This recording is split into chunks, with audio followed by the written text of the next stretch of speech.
For over 30 years, Mike Kelly was the voice of the longest-running real estate talk show in the North Bay, The Real Estate Hour. The legacy continues with Allison Norman and her business partner, Stephanie Norman, the newest mother-daughter real estate team. Welcome to The Real Estate Hour. It is Sunday, October 12th.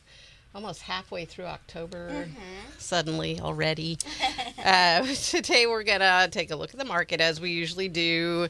A little bit of information about kind of, as we head into fall, things that you kind of want to do, especially with the rain coming. Things you want to do, whether you're prepping your house for sale or just, you own a home and you want to make sure you keep up on that maintenance, because one of the biggest things that'll come back and bite you when you put your house on the market is that deferred maintenance. Oh, yeah. The things that you Definitely, didn't fix. yeah.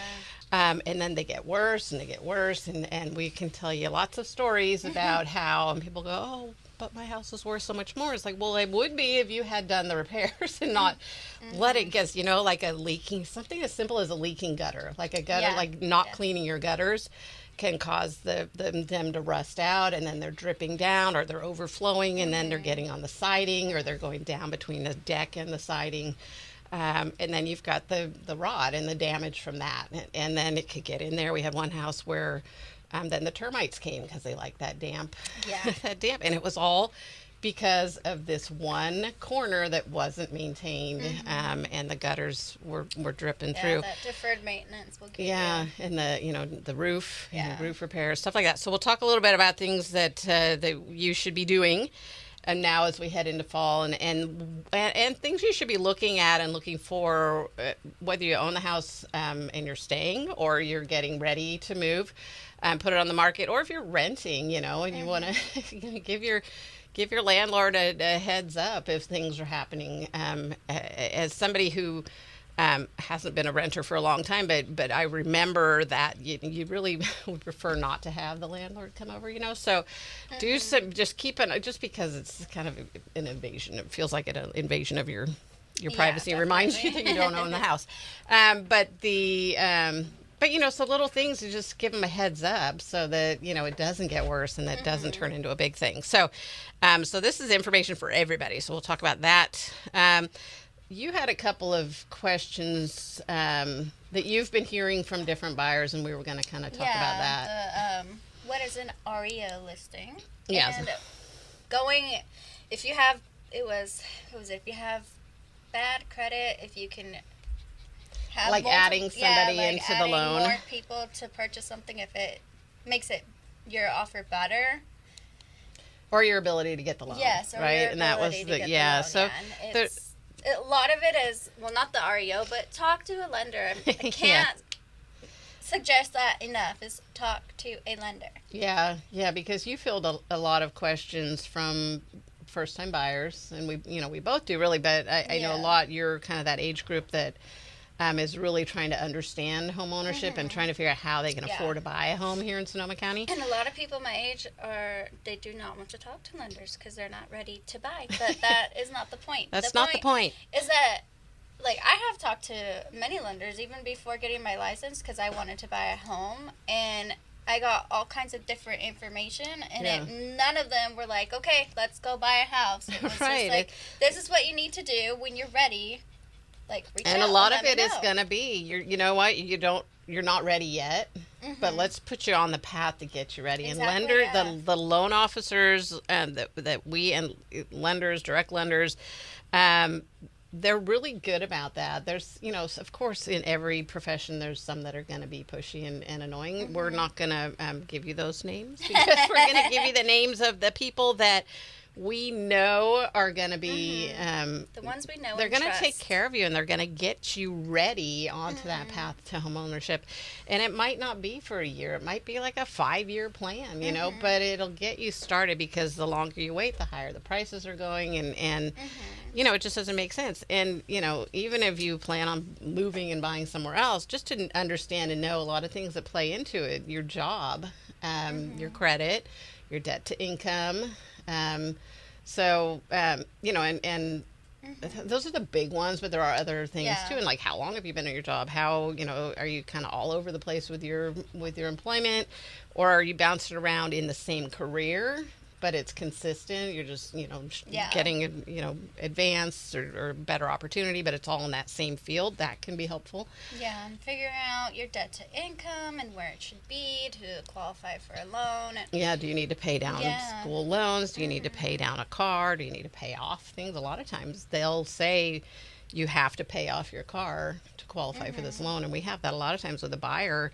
That's the agreement that they have, is they're going to pay off the car loan, and then the loan will be approved. So Yeah. before they'll approve the loan and let you buy the house, give you the loan, you have to pay off your car, or you have to pay off. Sometimes it's Yeah. a bad, like an outstanding, like a charge off, like an old, credit account that was charged off. They wiped it off of, but it's still there and it's still showing as a ding on your Yeah. credit. They'll have you pay that off. So there's all of this you won't know until you talk to a lender, Exactly, right? yeah. Your realtor isn't going to help you through that. I mean, we'll obviously try, but help- it's not our expertise. Yeah, we we'll don't, we'll answer the questions we can. and then refer you to. Yeah. So anyway, don't be afraid to talk to lenders. So Yeah. we were gonna talk a little bit about that. We'll talk. Yes. We kind of got into it now, but we'll talk a little bit about some other questions that Stephanie is hearing from people, and I hear as well. Yeah. And then the numbers, as we usually do. So, and then just a little reminder. Two things. One, we talked about government shutdown and some of the things that could be, trouble for you if you are getting a VA loan. If you have the USDA loan, which we don't see a lot of here in Sonoma County because there aren't very many places that qualify for the USDA loan, but they're not issuing loans right now.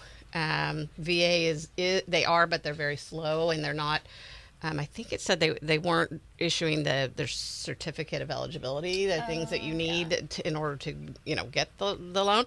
But we didn't really talk about federal workers and if you are furloughed, or if you are now that we're seeing actual layoffs and people being fired, which I think is going to especially affect California.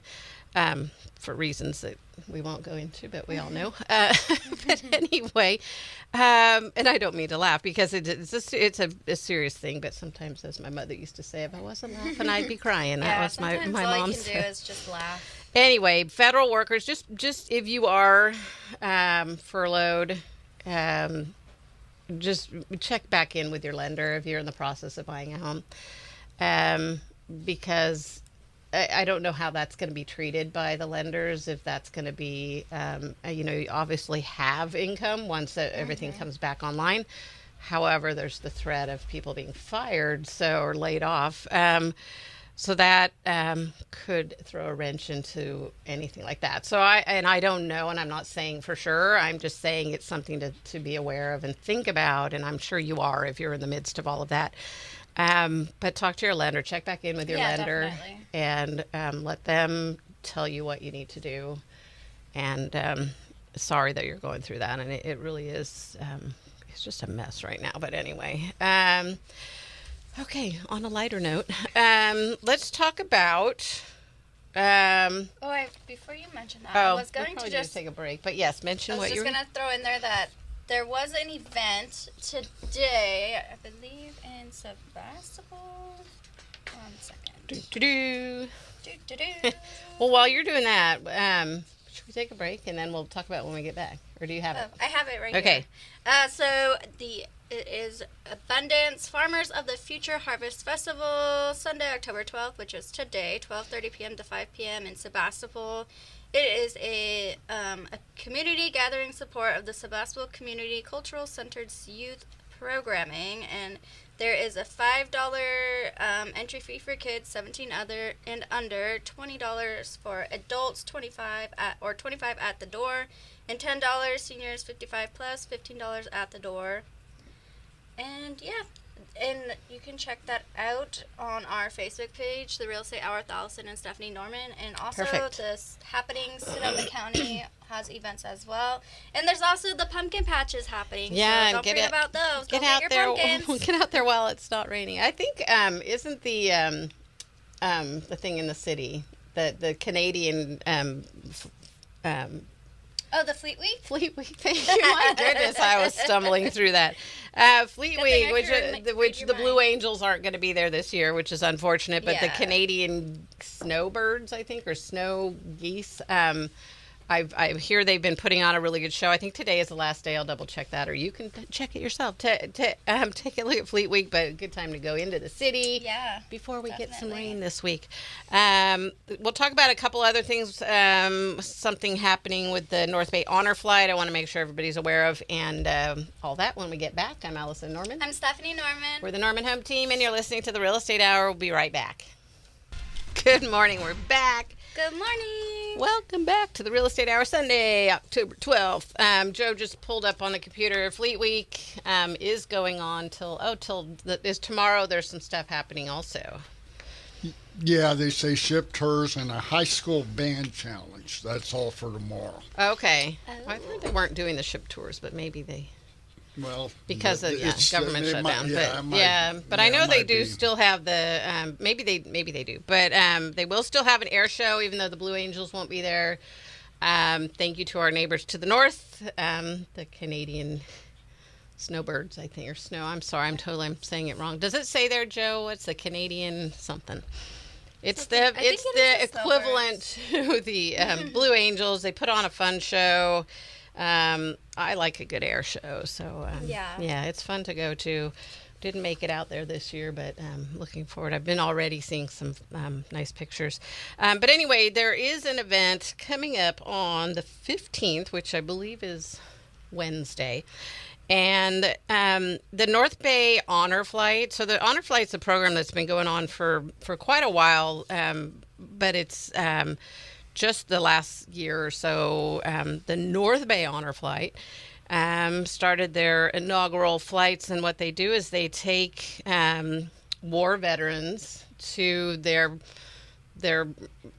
war memorials that maybe they haven't been to and haven't had an opportunity to fly across. So they go over to, they go to Washington and take them. And this Wednesday, they are returning from the flight, and so they're asking people to show up, and you can this is in partnership with Reach Air and Sonoma County Fire District, and it says help us line Airport Boulevard with friends and family, stand shoulder to shoulder alongside community and civic leaders, law enforcement, military, and first responders to give our veterans the welcome home they deserve. So they're asking people to come out, and you can go to North Bay Honor Flight, and it's NB for North Bay, and then honorflight.org. So nbhonorflight.org to get all the full details. But if you just, drive up towards the airport, you're going to see a lot of people starting to line up. You're going to see the fire engines. You're going to see all of that. So that's Wednesday, and it says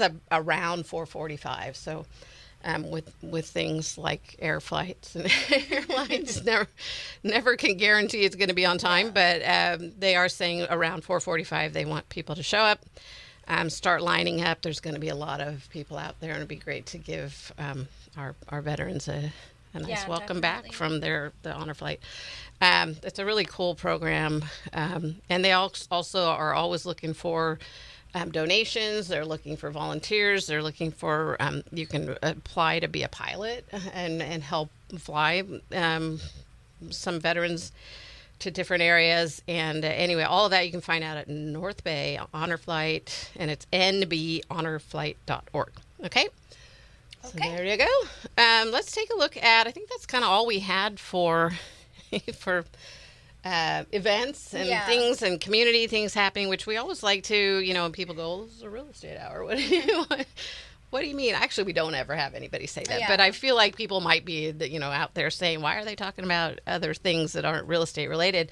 The thing is, it's really all connected, and I really think, people don't just move to an area to buy a house. They move to an area to live in a community. And so knowing what's happening in a community, whether it's good or bad, we like to talk about it and let people know.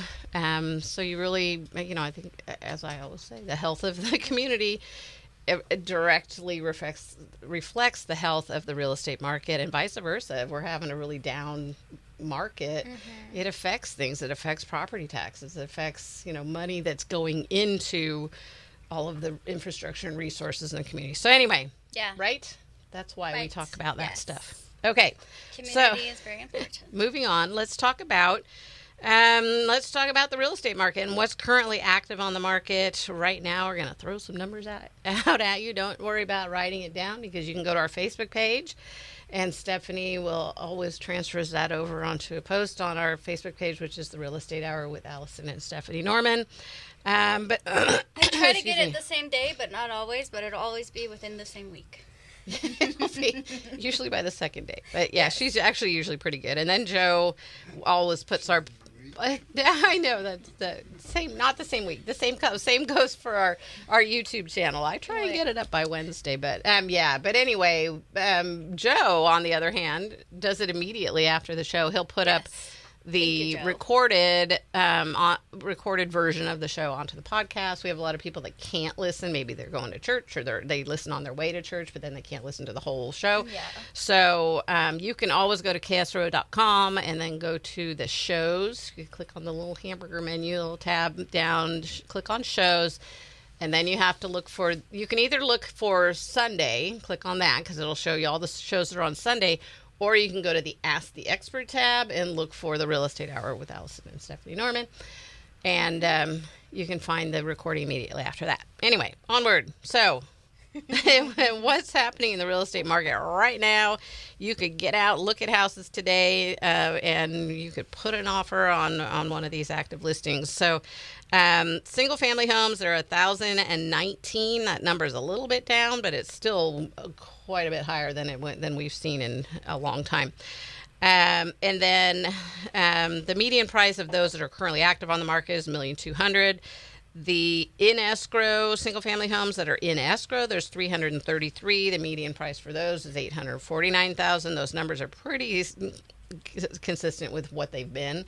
We're seeing that mid 800 really being kind of the price point where it's the middle of the market. So we're still seeing a lot of lower end homes selling. That's where a lot of the activity is.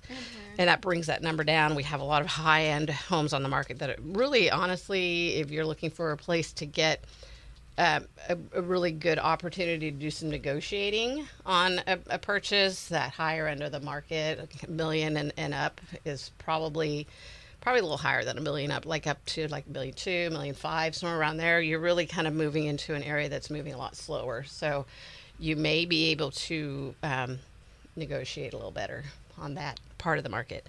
Not every listing. Sometimes they come on the market and they sell in a day because it's just they priced it right. It's something that everybody's been looking for, and nobody's been able to find it, and there it is, and so it gets multiple offers and goes out the door real quick. So it's none of this in real estate is everything. It's just the middle, the average of what we see, right? Taking a look at condos, still have a lot of condos as well. There's 133 active condos in the market. There are 43 in escrow. And then mobile homes, we have 95 active mobile homes. These are mobile homes in parks all over Sonoma County. And there are 37 in escrow of the mobile homes. Multi-unit, 2 to 4 units, 105. And, I haven't mentioned that it's been up over 100 the last few weeks, but that actually is higher than it's been in a while. It's been inching its way up. Just a month ago, it was in the 90s. So it is coming up a little. And in fact, I have seen more multi-unit duplex units that are coming up in our radar for things that are coming on the market, from agents posting it or sending emails out and all that. I am seeing more.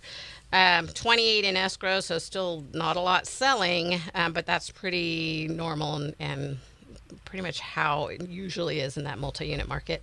And multi-unit is up to 4 units. So taking a look at the land, there are 328 active pieces of land that you could build on. So these are residential land and acreage. 328 is, it's been up over 300 for a couple of months now. So Anyway, land is a tough one. There's a lot of land out there. If you want some specific information about land, we're happy to chat with you off the air. Give us a call, text. I have one person, and if you're listening, we've been playing phone tag. We're trying.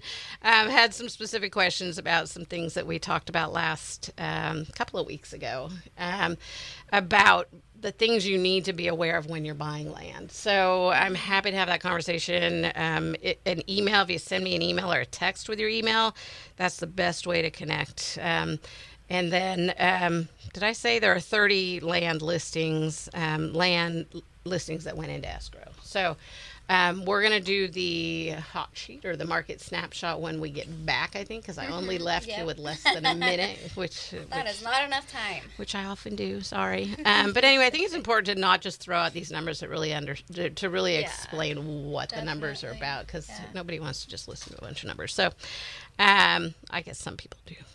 I do have, we have people, I've talked to people that write it down every week, you don't, like I said, you don't need to write it down. Stephanie will post those, but you're welcome to write them down if you want.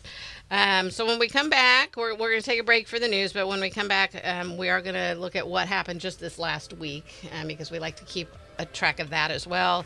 And then preparing your house for fall and kind of keeping up on that maintenance so you don't have the deferred maintenance issue. Yeah. Anyway, I'm Allison Norman. I'm Stephanie Norman. We are the Norman Home Team, and you're listening to the Real Estate Hour. We'll be right back. Good morning. Good morning. Happy Sunday. Welcome back to the Real Estate Hour. Okay, so we went over the market, what was happening really in general in the Sonoma County real estate market.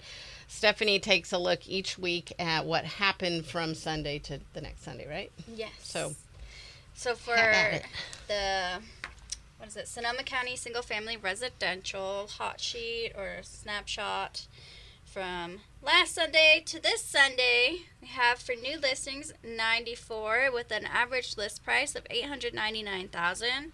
Back on the market, we have 23, price reduction 87. In escrow 90, pending 64, closed 80, with an average sold price of $805,000, and that is with 58 days on the market. And so, congratulations to all the buyers and sellers. If you either bought or sold a home, it was a big process, and congrats to all those involved on making that happen. Because there's a lot of people that are in it that are in the background and make us all look good, and we like to shout out to everybody, and that includes the buyer and the seller. Yeah, because it's a hard transaction, and it's stressful. It's a lot of work. You did it. Congratulations. Woohoo. Congratulations. I wanted to explain something we don't often talk about, but we break it down. You usually break it down from in escrow and then pending, and so that people aren't confused by that. That's a good point. Yeah. So the in escrow, we're looking at something that's contingent. And it's contingent, we've talked about often about what are contingencies. There's all the different things: the loan, the appraisal, the condition of the property. Can you get insurance? Do you like the property? I mean, honestly, we hope that you really like the property before you get into it. But sometimes you start looking around and you realize maybe you don't like the neighborhood. Maybe there's a dog barking next door and you go, oh, I'm out. Those are all contingencies. As long as you're within that contingency period, you can back out. So we keep that separate because that means that could go back on the market. It could become a back on the market. And so there's the difference then when it's pending, it means that they've removed all their contingencies, right? So that's why we break it down from in escrow and pending. And in the MLS, the in escrow part actually says contingent, but we like to just say in escrow because I think it makes more sense. But I did want to. But then if like in escrow, then what is pending? Pending means they've removed all their contingencies. Yeah. They are ready to close escrow. It doesn't mean 100% that it's going to go through because sometimes they fall out even after you've removed all your contingencies. But that's why those are separated. Yeah, too. That's a scary place to be because the seller could actually go after your earnest money deposit. Because you had already removed all your contingencies. It doesn't mean they absolutely 100% are going to get it. It doesn't mean that it automatically goes to them. It's in escrow. Escrow can't do anything without approval of both parties. So anyway, I just wanted to explain that because we throw those two out there often, and it seemed like it needed to be explained. So. Yes, good idea.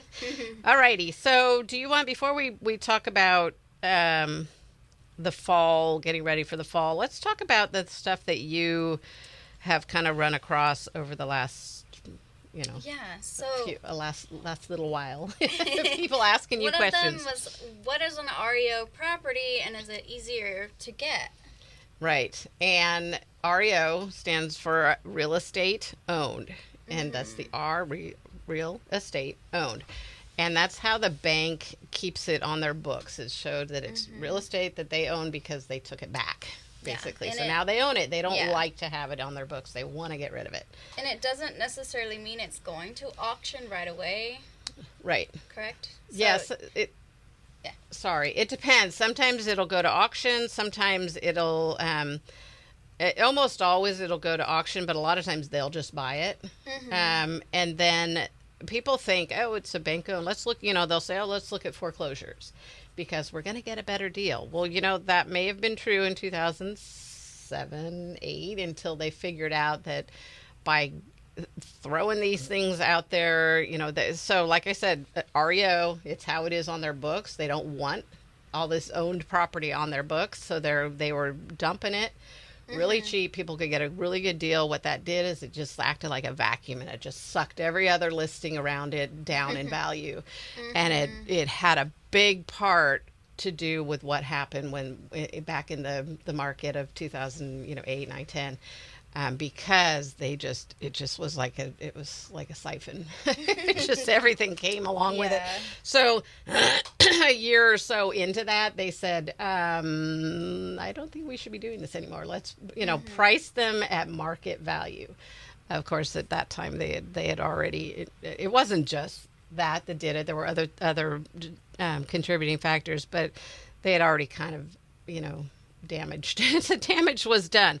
However, they now understand, and hopefully I'm not getting in trouble by saying it. I mean, it's a known fact, and it's things that we talk about. This is what happened. I'm not just like making up stories. This is what happened. The banks were unloading these properties really, really at low prices. So people have this misconception that an REO or a foreclosure is going to be a cheap property. Yeah. And if you're going to go to, if it is an auction, people follow the auctions. There's groups of people that are there with cash, and that's what they do is they buy properties at auction if the bank isn't going to buy it back or take it back. But they're very savvy. They know what they're doing. If you're, first time buyer thinking you're going to go in there and get a home at auction, it's going to be, it's going to be you have to have cash in hand or money order. You have to have, probably not cash, but you have to have a money order. You have to have additional increments of money order, like, $10,000 more or $10,000 more, because you have to have that money available. Yeah. You have no contingencies. You have no safety net. You have no representation. It's not a place where somebody that really doesn't know what they're doing should be doing. Yeah, definitely. No, go ahead. With if it's a foreclosure, usually, not always, they're in kind of rough shape. The previous a lot of times tenants, they kind of don't take good care of the property, and so when you go to buy it and you need to get a loan, you're most likely not going to qualify from the condition of the property. Yeah, so you're right, and that I think was a question you had is can I get a loan on a foreclosure? Yes, you can, unless the condition of the property. It wouldn't be that it's a foreclosure that would be the issue. It would be the condition of the property. Yes, the condition. And so they either go to auction or they go back to the bank, and the bank wants to unload these properties. What they're doing a lot of times is fixing them up. They'll put, minimum amount of money in. They'll do some quick, you could tell a lot of them, who was it? It was Wachovia, I think, which isn't even around anymore. They were absorbed into somewhere else. But they were, and I think it might have been Wells Fargo too. It was you could walk in and go, oh, this is a Wells Fargo flip, or not flip, but foreclosure, because they'd put in the beige carpet, The of cream-colored walls with the white trim. I mean, it was so basic and so obvious when it looked good, but you could tell what it was. So they did start doing that. And then also they typically will list it with a realtor. Even when we had that one on Fur in Woodacre that was a foreclosure. It was Umpqua Bank. They didn't do any repairs because it was. Well, actually, I'm sorry. They did do some repairs. They did some safety. Yeah, it was some safety health and safety things. They did a trash out, which is often necessary. Which is just dumping everybody, the stuff that everybody left behind, the homeowner. But they'll list it with an agent. But then in this case, they also did an auction, which was weird because we don't. And that's a different kind of auction. That's an auction company. The auction, when you could buy a foreclosure in auction. That's at the county courthouse steps. That's a whole different thing. But anyway, so typically they will list it with an agent, and it's coming on the market just like any other property. So you're really not going to get a better deal on a bank foreclosure. They've learned, I think, that it's okay. We're not going to do this. They're selling them at market value, and a lot of times they want to sell them as is. They're not going to do any repairs. And you'll have to sign documents saying that this is an as-is sale. However, we had a lot of times back in that market where you'd still ask for repairs, and a lot of times they would do it. Even though you signed something saying, I understand this is as-is, they would still go, fine, we'll just do that, and because they wanted to get it sold. But they're not selling it for less than market value. Yeah. So it's not a good way to go. And so another question was, if multiple people that don't all have good credit all go in together with an amount of money to purchase a home, which I believe that it has to be, each one is going to have to be checked, their credit be checked, correct? If they're, and this is a good question, and like we said, you told them, I don't know, talk to a lender, exactly, because we know what we know. But we don't know what we don't know. Exactly, as far as that. As far as the loan part, we could help you find the house. We know just from our experience and what we've been told by our lenders. But really, but even just like a married couple, sometimes the one will have to stay off the loan because their credit is bad and it's going to make them not qualify. But then their income isn't going to be on the loan, isn't going to be counted. In most cases, there probably are some loans and some lenders that could do something to make it work. But so if you're coming together as friends, as tenants in common, or buying, which is a good way to go right now because it's so expensive, and for younger people or family, we see a lot of buying with their parents. Definitely. We have some past clients who had reached out about thinking about both selling their houses and getting a duplex because that way mom could be closer. That's a great way to go, just to know that you are all going to have to you're going to all have to be on the loan, or you're going to have to if the one person with the good credit has all the money, then that's that's a good way to go. They're the ones on the loan. Other people can be on the title, but on that loan it has to be the person. I mean, they have to have enough money so you could pool, like if you and I bought a house together. And then their thing was like, oh, well, what if we have, like, this person has good credit, but they don't have the income. Right. We have the income, but not the credit. And, doesn't it balance out? And my answer was, talk to a lender. Talk to a lender, because maybe it does. Maybe their credit isn't as bad as they thought. Or maybe the other person's credit isn't as good as they thought either. But, maybe it'll balance it out. And some lenders out there, they're miracle workers. I mean, they can definitely. They can make it happen. They know the different places to pull. They know the different people to reach out to. They know what loans that will work for and what it won't. And they can help you through that process. So I know you get a lot of pushback from people when you say, talk to a lender. And they go, I'm not ready, You don't have to be ready. Talk to a lender. They will tell you how to get ready, and they'll help you figure out, does this make sense? And you can reach out years later and say, okay, I'm ready. Are you still a lender? Let's do this. The one other thing I wanted to mention, looking at the foreclosure, a lot of times when you're looking in like the third-party sites, the .com, this and that, and all of those third-party places you search for real estate. Sometimes you'll see a pre-foreclosure And sometimes also you'll see like a really tiny dollar amount. It's like, well, that's like the amount that they owe that they need to get caught up on. That doesn't mean that you're going to get that house for that amount. And they just, and the reason they these third party companies, they get their business and they make their money on having the data that people want. So they pull data from everywhere. And so they'll pull up something that shows up as a pre-foreclosure. And that just means that that the owner has been served a notice to perform, I mean, not to perform, a notice of trustee sale, or, that just means that there's a sale coming up. And it might even just be that a notice of default, that they missed a few payments.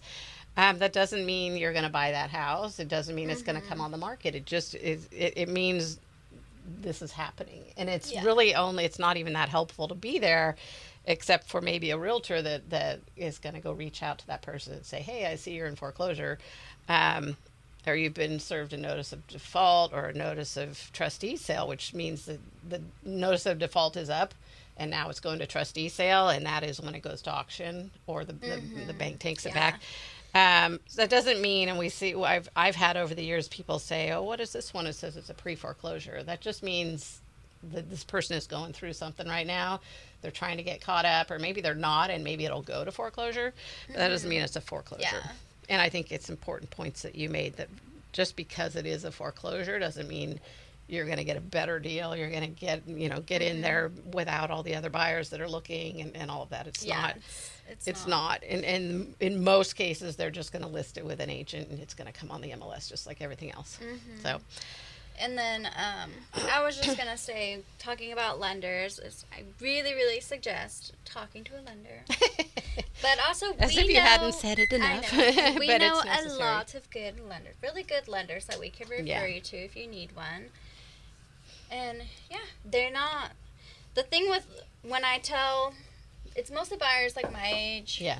Millennials. I'm not ready to talk to a lender. I'm not ready to buy a house. Well, it's like, it's to come up with a plan to buy a house, not to actually buy a house. I know. Yeah, I mean, you can if you're ready. If you're ready, go for it. We just closed on a condo, townhouse PUD, where we needed to get the offer in like the next day, and she had just discovered it and said, I want to put an offer in. Have you talked to a lender? Not yet. And so Redwood Credit Union, by the way, they did a great job. And she called, got everything started. I called the lender and I said, do you think you can get us a pre-approval letter by tomorrow? And she goes, okay. And the buyer banked at Redwood Credit Union, so that made a big difference. But they do a good job. And I've used them before, or referred them to other people and done transactions where the buyer used them. They did a good job. But so they can do it really fast especially if you have all the paperwork ready and you can send it to them. But they would prefer not to. Only because then they're scrambling everybody, and it's a little scary on the seller side if you know that they just put all their documents in there and got the pre-approval, because it's like, was it a rush pre-approval? Are you sure? They looked at everything. Did the underwriter see everything? And so we prefer to have it all, ahead of time, and for the lender to say, absolutely, I've been working with them for a while. They're solid. They're golden. We hear a lot of times. Yeah. Well, the other thing about the pre-approval letters, there's the pre-approval, and then there's a pre-qualify, which is if you went, you went online and filled out a thing saying, this is how much money I make, this is where I work, or whatever. This is my social security number. They pull your credit. They look based on what you said, how much money you make, and they say you qualify. Yes. We don't want to see an offer with that. Anyway, we're going to take a quick break though. And when we come back, let's talk a little bit about what to do to your house now as we are in fall. Yes, good idea. Are we in? Yeah, it's officially fall. Yeah, I'm sorry. We are in the fall. Alrighty. I'm Allison Norman. I'm Stephanie Norman. We are the Norman Home Team, and you're listening to the Real Estate Hour. We'll be right back. Good morning. Good morning. We're back. We're back. We're going to wrap it up with a little bit of fall, things to do in the fall as far as getting your house ready.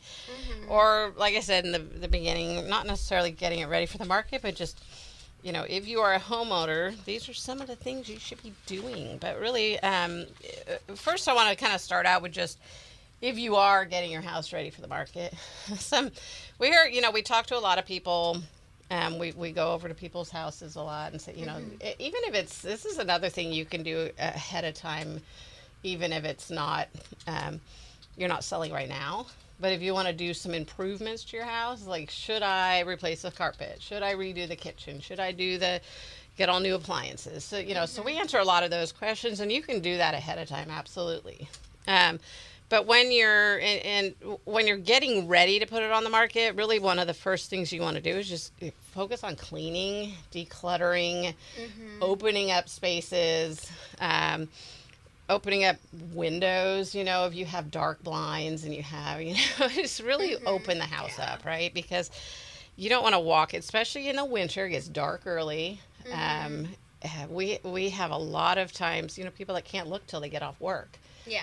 And when the time changes, it's dark at 5:30, and we're all, can we come look at your house? It's like, turn all the lights on for everybody, please. But really kind of that's the first thing. You don't want to do it too soon, because especially if you have kids or animals, where the house is just going to get dirty again. But keeping up on that so it's not such a big thing is a good idea. If you have, just in general, but if you know you're going to be selling your house in the summer, next summer, kind of start thinking about projects that you want to do, repairs that you want to do, and then, cleaning, and just kind of consistently cleaning so that it's not a big thing at the end. And another big thing with this weather is that's when you can tell if there's anything leaking. Right. Are the gutters not doing are they dripping? Are they overflowing? Do they have leaves they need to be cleaned out? And that's another good point. So when it is raining, and it's going to be raining the next couple of days, go out there and look around. You're going to have disclosures you need to fill out that say, it says things about, is there standing water anywhere? Are there places? Are there any drainage issues? If you haven't really been paying attention, go out there and take a look. And disclosure is really important. And a lot of people kind of want to hold back and say, oh, well, I don't want to say that, because then they're not going to buy it. Well, would you rather have them come back and sue you later because you didn't tell them? Yeah. Because I guarantee you it happens. Yeah. It's really good to go out and look and then watch, Like, is water piling up in a certain area in your yard, or? Yeah, where is it? Is it flowing? Is it, like, we had an issue when when I had the roof redone, and they moved the downspout, and it wasn't going into the place where it had been before, that the drainage that goes out to the street. And I had somebody come look at our pipes, the ductwork underneath the house, and he's all, I can't even go under there, it's all wet. I'm like, what? I've lived in this house for 25 years. It's never had an issue with water underneath. Well, guess what? It did, because the drain spout was now going under the house, so now we had to divert it away. But look out for things like that, and it's a really good time to do it when it's raining. And also when you're looking at houses. Yeah. Check for those things, because maybe they were missed. Go look at, your realtor will love you. Go look at houses in the rain. Honestly, we don't mind. If you're looking at a specific property. Yeah, you're in escrow even. Go take a look. Say, hey, I want to come see what the water's doing. Yeah. So, and you can do that. It's the best time to do it before you're stuck into the deal. Absolutely. So while if you are getting your house ready for the market, cleaning, organizing things, start pre-packing things. Yeah. You're not gonna use this in the next 6 months, and you're selling your house. Pack it away, put it in the garage. Of all the rooms, of the places in your house, the garage is the best place to put stuff. People understand, a lot of times, unless your garage is the selling point of the house, you have this amazing 4-car garage with a workshop and a gym and all of that, then you probably don't want to clutter it with boxes of stuff. But if it's a basic garage, start taking stuff, put it out there, or put it in storage if you Yeah. don't have that ability, or don't have a garage. Yeah. But just start doing that ahead of time so that it doesn't, bite you in the end when it's suddenly time to do it. But you want to clear out the spaces, open, make it bright and fresh. And in the winter, as we get cold, turn the heater on when there's going to be a showing. If it's a cold day, put a little fire in the fireplace if you know that you're coming. Everybody's coming right back. It makes a difference when you're going into a nice, warm, cozy house when it's cold outside, and yeah, you don't want to go into a cold, dark house. Right. It really does make a huge difference. It does, And staging too is another big thing to as I think even more important in the winter. Because people want that cozy feel of home and safety definitely. and secure and warmth, so... And even light staging, you could just stage a bedroom and the living room. Yeah, you just don't have to do make all it of feel like but home. Yeah, make it feel more homey. Make it feel homey and soft and warm because that's that comfort of home. People like, and I think people feel it emotionally more in the fall and winter than they do, or spring here when we get all the rain. Yeah, definitely. Because it's like shelter. It's the basics of home ownership is having shelter, or not even home ownership, but just home in general. But anyway, we really recommend that. And then curb appeal, as it starts raining, things could get really icky outside. Make sure there's not a lot of mud. And then leaves. Get out there and get the leaves, blow the leaves, especially if you've got a showing. I know it's hard to keep up with leaves. But doing that, and then the front doors, a lot of people don't use their front doors. This is something Mike Kelly had a big pet peeve about too, is clean the cobwebs out of your, you might want to wait till after Halloween, but clean. Or even putting a new door, fresh new door, lighting, atmosphere, all of those things matter. We'll talk about more kind of as we head into fall. Kind of some deferred maintenance things and really things to be aware of. But fix those repairs now. But I think we need to go. Did you have something? Quickly, you can find us on Facebook, The Real Estate Hour with Allison and Stephanie Norman. You can call us 707-799-3617. Yep. Look for us on YouTube. Sonoma County Real Estate Hour on YouTube. We're on YouTube And you can find us on ksro.com. Have a great day. Bye. You've been listening to The Real Estate Hour with Allison and Stephanie Norman, the Norman Home Team on KSRO. Join them every Sunday morning at 9 on KSRO and KSRO.com.